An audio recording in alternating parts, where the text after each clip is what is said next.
Hello there and welcome. I'm Bob Proktor. Do you know, if you know me, or if you know anyone that does know me, you know that I am a goal-seeking organism. And you know something? That's what you are. Do you know that you and I have the creative potential within us to create the kind of world we want? That's right. But we've got to decide what we want.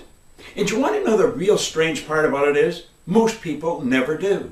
It's like a great labor leader one time said, getting what you want is not the problem. Deciding what you want is the problem. Now, why would we have trouble with that? Because you hear people say, I want this, I want that, but they never seriously zero in on anything. Well, I have studied this for a little over 50 years, and I think I've figured it out. So, come here. Listen real closely.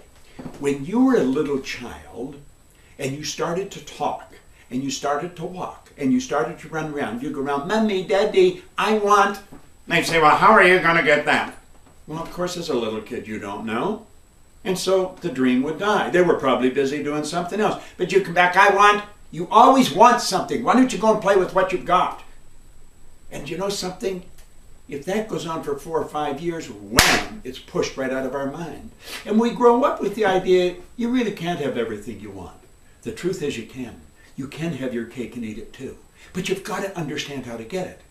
I look at this as the ABC of goal setting. The A-type goals, or the small goals, that's where you set a goal to do something you've already done. I had a young guy come up to me in a seminar one time and he asked me if I'd talk to him about his goal. And I said, sure, what's your goal? He said, I want to get a new car. I said, okay, what kind of a car? He said, a Pontiac. I said, I've had a Pontiac, they're nice cars. I said, and what are you driving now? He said, a Pontiac. So I said, how old is your Pontiac? And he said, 4 years old. I said, it's probably time you got a new one anyway. And I said, how long have you had it? He said, 4 years. I said, then that's not a good goal. I said, you've known for 4 years how to get a new Pontiac. I said, goals are not for getting, goals are for growing. We're supposed to be going after something that causes us to draw the very best out of ourselves. Think about that for a moment. So I said, that isn't a good goal. But that's where most people go. They go to repeat something they've already done. You know why? They're not going to fail. They're not going to look bad in front of their friends.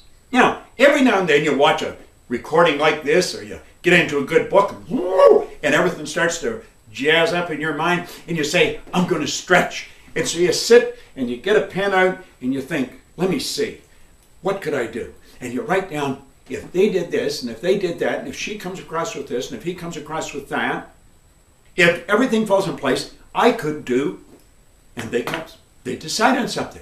What are they? They're doing what they think they can do. And then they're following that age-old plan that school has hammered into our head. You gotta have a plan. So they've got a plan how they can get what they think they can get. Do you know what the problem with that is? There's no inspiration in it. And pretty soon it dies. Why? Because it's not really what they want. It's what they think they can get. There's no inspiration in going after what you think. That's strictly intellectual. You've got to get into the spiritual essence of who you are. You've got to dig down into that deep reservoir of talent and ability. And you've got to say, what do I really want? Now, if you choose what you want, I can guarantee you one thing. You will not know how you're going to get it. No. See, wants take us into a different dimension. They take us into a dimension of thinking where we've never been. And that's the idea of the goal, to take us where we've never been.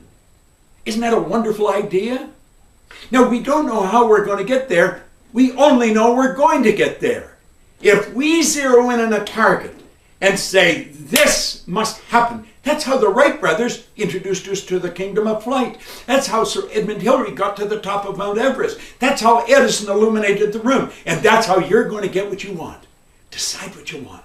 Take your pen and write it down in the present tense. I am so happy and grateful now that in the present tense, because the second you've got it in your mind, you've got it on that level. The second you get emotionally involved in it, you've got it on that level. And you know something? Whatever you're emotionally involved in, you're going to move toward. You're not only going to move toward it, it's going to begin to move toward you. Because you see, you move into that vibration, and the only thing you can attract are the things that you're in harmonious vibration with. Seek ye first this kingdom of expansion, and all these things will be given to us. I love teaching this lesson. If you're ever around where I'm teaching it, get in, bury yourself in it, because I'm going to tell you something. It's helped me earn millions of dollars. It's helped me build a company where I operate all over the world with very interesting people. It's helped me live in a healthy body with a healthy relationship with a lovely group of people. And it'll do the same for you. Now let me ask you, what do you really want? And remember the rule. If you know how to get it, it won't be any good. You got to go after something you don't know how to get it, and it'll keep you stirred up and inquisitive until the day it manifests in your life. It's a beautiful idea, and it's an idea I've been living with for a long time. I wanted to share it with you. Go and use it. This is Bob Proktor, and thank you.